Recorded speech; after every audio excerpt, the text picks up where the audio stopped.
Good afternoon, everyone. I'm Riley King, and happy Sunday afternoon, and welcome to this afternoon edition of the Riley King Newscast, right here on the Riley King Network. We have a lot of news to get to this Sunday afternoon, so let's begin. First up, COVID-19 in New Hampshire, what you need to know information. Let's take a look at that right now.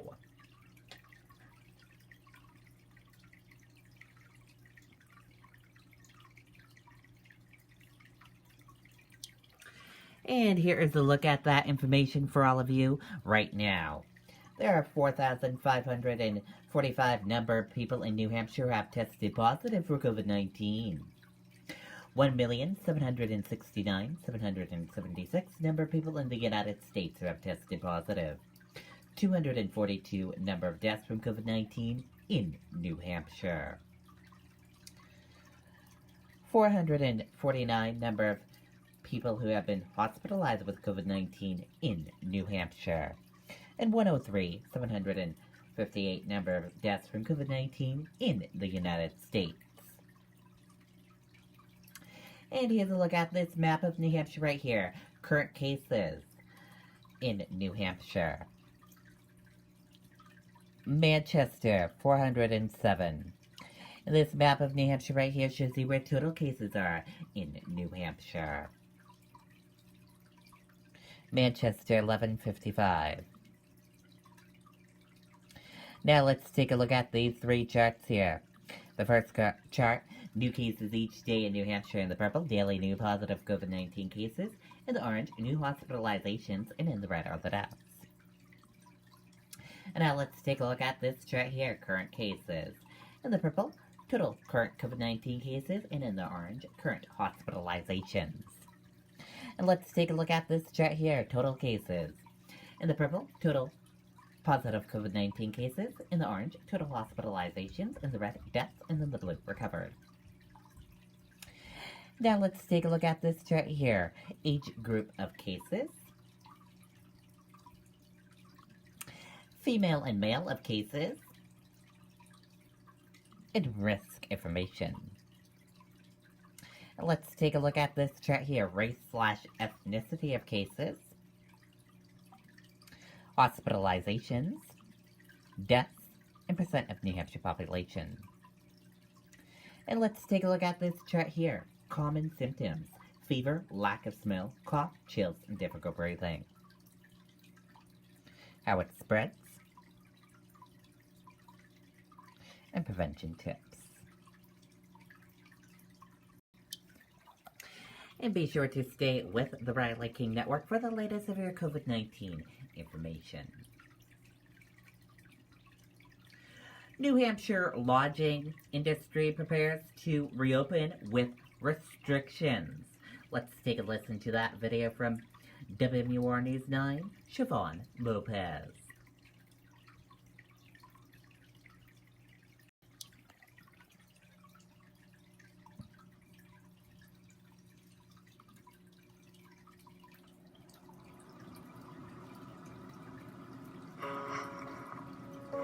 I'm a Dell Technologies advisor. Ich auch. Was ist? And if you're a small business, we're with you. Standing by you, every step of the way. Hotels and motels in the big vacation spots like the Seacoast are getting ready to get back to business. The phone is ringing, and I think we're going to have a pretty good summer. The Mainsail Motel and Cottages in Hampton expects to see its usual guests from Western Mass, Eastern New York, and Southern Vermont. They are prepared for the extra sanitation required, plus the form needed for out-of-state guests to prove they were quarantined for 14 days prior to arriving in New Hampshire. We've got it, and we're going over and above what the governor suggested. We actually purchased a machine that sanitizes the insides of ambulances and police cars after they transport somebody. They've been preparing for this. And let's face it, our industry, the hospitality industry, prides itself on its safety and sanitation as a rule. Mike Summers, president and CEO of the New Hampshire Lodging and Restaurant Association, says 70,000 people are employed in the hospitality industry here in the state.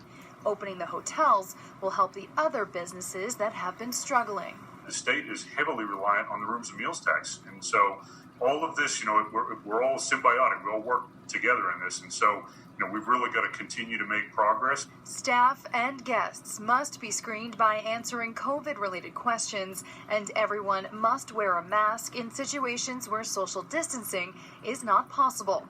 Other restrictions include the closure of all common areas and no congregating in places like lobbies. Food service must be room service or grab and go. Check-ins can begin next Friday, June 5th.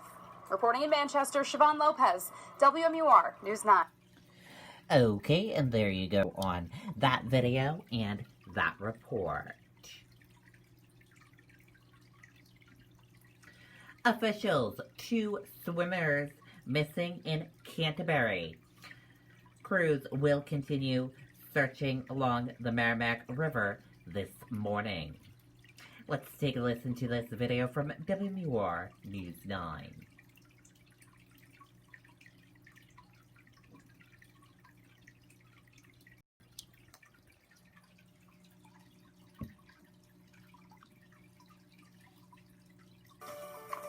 Running a campaign takes a lot of work, a lot of volunteers. We're working hard. I'm tired, but it's worth the effort. There's a lot at stake. So if you could help us financially. In Canterbury, the search has been called off for the night for 2 missing swimmers. Officials say the swimmers were seen just before 8, struggling in the water there. The search will continue tomorrow. Okay, and there you go on that video and that report. And if we get any new information about the search today, we will be sure to share it with you on the Riley King Network.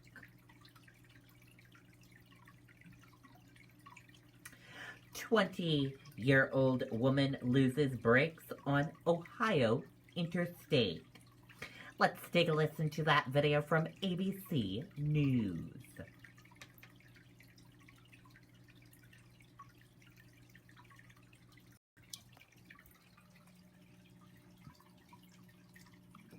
Back now with the wild ride on an Ohio interstate, the SUV out of control, the 20-year-old panicked behind the wheel and no brakes. ABC's Diane Macedo with what happens next. Tonight, the frightening scene as an SUV speeds down an Ohio highway. The 20-year-old driver frantically telling 911 she can't stop. Okay, she's tapping her brakes, it won't do anything. Police dashcam video shows the SUV weaving on I-77 as troopers try to warn nearby vehicles. The officers strategize how to help. Then the dispatcher calmly guides her through. Take a hold of your emergency brake and just gradually pull that a little bit and see if it slows you down at all. Emma, does it slow you down at all? Yeah. It does? Okay. With the vehicle finally stopped, an officer assures it's in park, then assures Emma she's safe.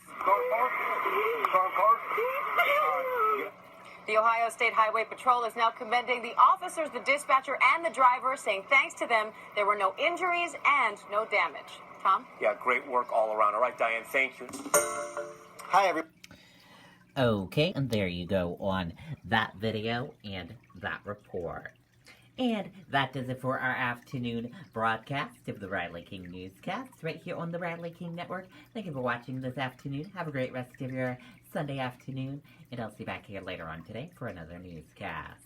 And coming up in a little bit, we have a special broadcast coming up, a special edition on the latest information on all the protests around